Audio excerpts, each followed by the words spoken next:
Sir, police ने ना मेरा बैंक अकाउंट फ्रीज कर दिया। अब मैं रहता हूँ दिल्ली पे, मेरा अकाउंट है आसाम में, और जो पैसे आया वो आया गुजरात के किसी अकाउंट से। तो सर अभी मैं क्या करूँ सर? अब समझ में नहीं आ रहा, क्योंकि मुझे अपना घर भी महीने का भी चलना होता है, खर्चा होता है। अब पुलिस ने मेरा बैंक अकाउंट फ्रीज कर दिया सर। अभी मैं क्या करूँ सर?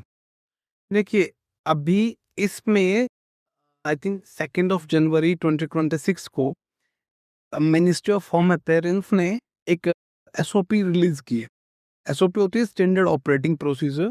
तो जिस प्रोसीजर के हिसाब से अब जो ये साइबर फ्रॉड के केस है ये डील करे हैं।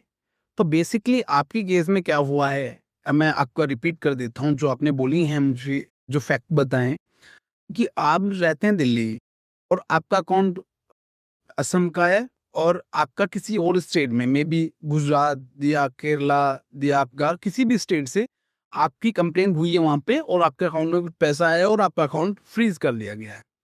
तो इन दैट सिनेरियो अब जो नया आपका एसओपी है उसमें भी आई थिंक 1.h में एक नोटिफिकेशन है कि जहां पे जो विक्टिम है या जो एप्लीकेंट है जिसका अकाउंट फ्रीज हुआ है वो अब इसमें सर 2 चीज़ें हैं। एक तो एनसीआरपी है, नेशनल साइबर क्राइम पोर्टल जो आपका है 1930 पे आप कॉल करके कंप्लेन कर सकते हैं। तो एक तो फर्स्ट पोर्टल इसका वो है और एक इसका बैकएंड पोर्टल भी है जिसमें जो इंटरमीडिएटरी हैं लाइक आपकी जो आरबीआई हो गया या जो बैंक ऑफिशियल्स होंगे या जो आपकी साइबर पुलिस होगी, इनके पास में एक्सेस रहता है। तो ये भी अकाउंट आपका डिफ्रीज की रिक्वेस्ट कर सकते हैं वहाँ से। अब या फिर आप अपनी जो कंसर्न कोर्ट है जहाँ पे आपकी जुरिडिक्शन बनती है वहाँ पे आप एक डिफ्रीजिंग के लिए एप्लीकेशन लगा सकते हैं कि अब कोर्ट का जो पहला क्वेश्चन अराइज होगा यहाँ पे जो आपके काउंसिल एप्लीकेशन मूव करेंगे तो कोर्ट पहले यही क्वेश्चन आपसे पूछेगा कि सर आप यहाँ पे रहते हैं इसलिए आपने यहाँ पे एप्लीकेशन मूव कर दी, बट ऑफेंस तो किसी और स्टेट में हुआ है। तो आप वहाँ पे ही जाइए और वही डिफ्रीजिंग की एप्लीकेशन लगाइए। तो आपको वहाँ पे कोर्ट को ये रेफरेंस देना है कि बीएनएसएस का सेक्शन 199 और सीआरपीसी का सेक्शन 179 जो पहले था वो ये कहता है कि जहाँ पे इम्पैक्ट अराइज हो रहा हो वहाँ पे जो एप्लीकेंट है वो एप्लीकेशन मूव कर सकता है अपनी लोकल कोर्ट में और वो लोकल कोर्ट उस एप्लीकेंट के बिहाफ पे उसकी जुरिडिक्शन बनती है और उस पे वो एक्ट कर सकती है और वो जो कंसर्न जुरिडिक्शन कोर्ट है वो आपके अकाउंट को डिफ्रीजिंग का ऑर्डर पास कर सकती है।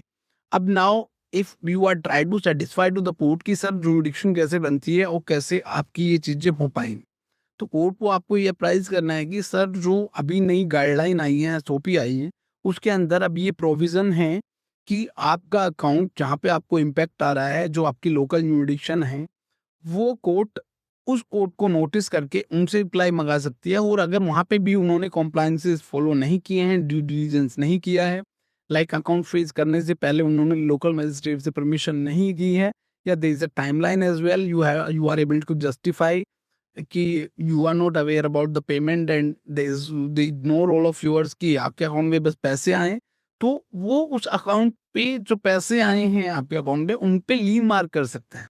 They cannot freeze your account entirely because this is going to impact your livelihood, your day-to-day activities. So उसको बचाने के लिए यहाँ पे मिनिस्ट्री ऑफ होम अफेयर्स ने ये एसओपी लॉन्च की।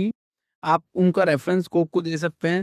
Eight the same time you can refer 199 grievances to the court की आपकी जुरिडिक्शन कैसे यहाँ पे बनती है and concern court can pass the order and after that you can like approach to your bank and give that order to that your bank. Sir this is like उनको आप email से बर्ज कर सकते हैं कि defreeze my account as per the court order and court ही उस matter को इन्वेस्टिगेट कर सकता है और आपके अकाउंट को डिफ्रीज कर सकता है। कोर्ट के पास में सफिशिएंट पावर है ये करने के लिए।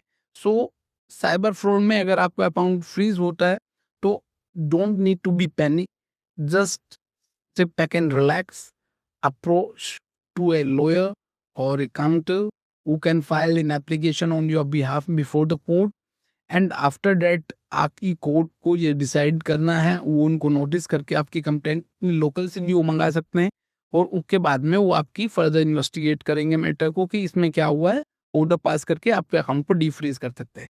This is the whole procedure कि इस तरह से आप अपना अकाउंट डिफ्रीज करा सकते हैं. Okay, so it's thank you sir.